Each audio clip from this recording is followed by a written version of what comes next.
Audio Jungle.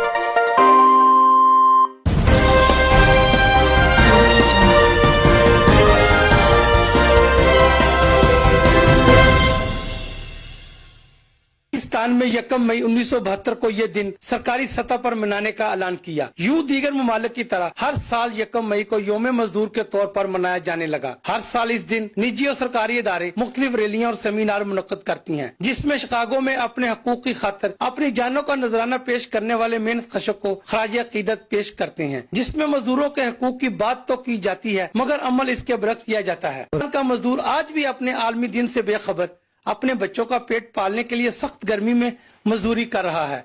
वो अपने हकूक से बेखबर अपनी गुर्बत के साथ जंग लड़ रहा है। आज भी मजदूर को उसका हक देने को तैयार नहीं है। मेहनत कश को उसके काम की पूरी उजरत नहीं दी जाती। मेहनत कश महंगाई के खिलाफ जंग लड़ता लड़ता खुद जिंदगी की जंग हार जाता है। पीने के लिए साफ पानी, बच्चों को मियारी मुफ्त तालीम से आज का मजदूर महरूम है। हुक्मरानों का तलक सिर्फ मजदूर से वोट लेना होता है।